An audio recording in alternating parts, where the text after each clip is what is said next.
दोन्ही सभांना मी उपस्थित होतो, पण मी निश्चितपणे सांगू शकतो या दोन्ही सभांचा रेकॉर्ड आजच्या सभेने मोडलेला आहे। तिसऱ्यांदा मोदी साहेब ज्यावेळी देशाचे प्रधानमंत्री होतील त्यांचा आशीर्वाद मिळेल आणि हे अहिल्यानगरच होईल, हा विश्वास या निमित्ताने मी व्यक्त करतो।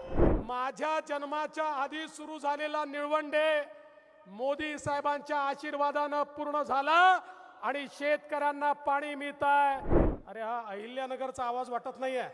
भारत माता की, छत्रपती शिवाजी महाराज की, धर्मवीर छत्रपती संभाजी महाराज की, पुण्यश्लोक अहिल्या देवी की, जय श्रीराम, जय जय श्रीराम।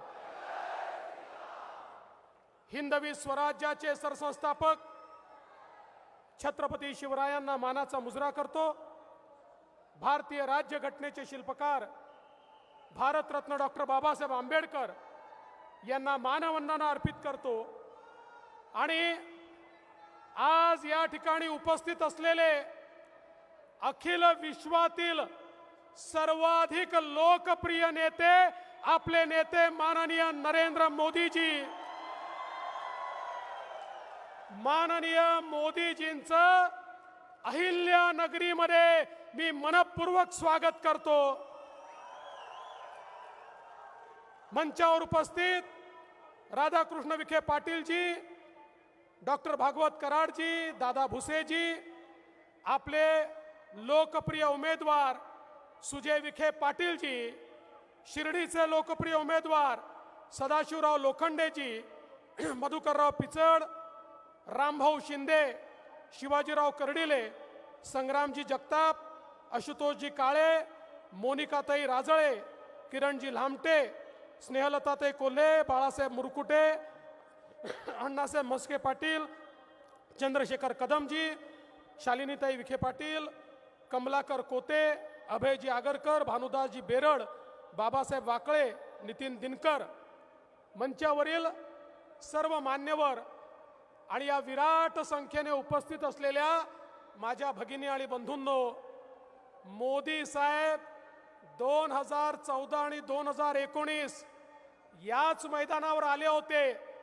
दोन्ही सभांना मी उपस्थित होतो, पण मी निश्चितपणे सांगू शकतो या दोन्ही सभांचा रेकॉर्ड आजच्या सभेने मोडलेला आहे। आणि अहमदनगर आणि शिर्डी या दोन्ही जागा आता भारतीय जनता पार्टी आणि शिवसेना कमळ आणि धनुष्यबाण आणि महायुती जिंकणार आहे, याबद्दल माझ्या मनात कुठली शंका नाही। मगाशी सुजयनी सांगितलं खरंय, आता या ठिकाणी पुण्यश्लोक अहिल्यादेवी होळकरांचा जिल्हा आहे, त्यामुळे महाराष्ट्र सरकारने या जिल्ह्याचं नाव अहिल्यानगर करण्याचा निर्णय घेतलाय। आणि आता तिसऱ्यांदा मोदी साहेब ज्यावेळी देशाचे प्रधानमंत्री होतील त्यांचा आशीर्वाद मिळेल आणि हे अहिल्यानगरच होईल, हा विश्वास या निमित्ताने मी व्यक्त करतो। मोदी साहेबांची जादू बघा, माझ्या जन्माच्या आधी सुरू झालेला निळवंडे मोदी साहेबांच्या आशीर्वादाने पूर्ण झाला आणि शेतकऱ्यांना पाणी मिळतंय।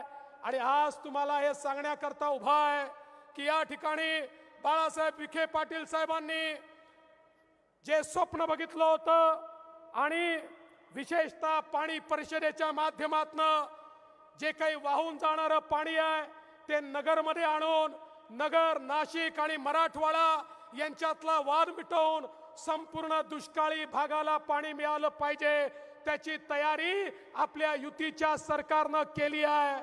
आणि मला विश्वास आहे एकदा मोदीजी तिसऱ्यांदा प्रधानमंत्री झाले की हे पाणी आपल्यापर्यंत पोहोचणार आहे।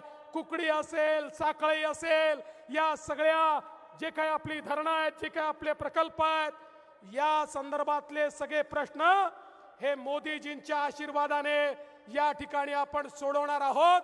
आणि या जिल्ह्यातला दुष्काळी भाग हा जलमय करण्याचं काम येत्या 5 वर्षामध्ये युतीचं सरकार हे मोदीजींच्या आशीर्वादानं या ठिकाणी करेल. आज आपण पाहू शकतो 4 प्रमुख महामार्ग देशातले हे आता नगरशी जोडण्यात आले आहेत. आता देशातलं एक महत्वाचं शहर म्हणून, जिल्हा म्हणून नगरकडे पाहिलं जात आहे. आणि येत्या काळामध्ये आपल्या सरकारने 4 MIDC या ठिकाणी तयार केल्या आहेत.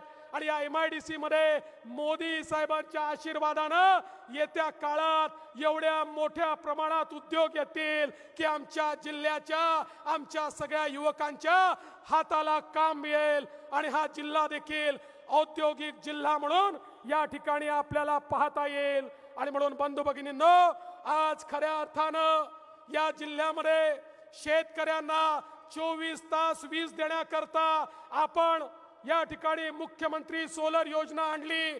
आणि मी तुम्हाला सांगतो, येत्या 18 महिन्यामध्ये या जिल्ह्यातल्या प्रत्येक शेतकऱ्याला दिवसा 12 तास वीज 365 दिवस ही आपण त्या ठिकाणी उपलब्ध करून देऊ.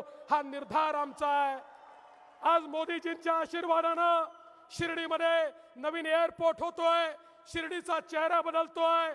एकीकडे नगरचा चेहरा बदलतोय, शिर्डीचा चेहरा बदलतोय. आणि महाराष्ट्रातलं एक आधुनिक शहर, पण त्याच वेळी छत्रपती शिवाजी महाराज आणि राजमाता अहिल्याबाई यांच्या पुनीत इतिहासाने पावन झालेला हा जिल्हा आहे. त्यामुळे या जिल्ह्याच्या विकासाकरता निश्चितपणे आम्ही सगळे प्रयत्न करू. आपल्याला एवढीच विनंती आहे, या नगरमधनं सुजय विखे पाटील यांच्यासारखा तरुण आणि शिर्डीमधनं अनुभवी असलेले आमचे सदाशिव लोखंडे यांना आपण निवडून द्या, एवढीच विनंती करतो आणि माझं बोलणं संपवतो. धन्यवाद.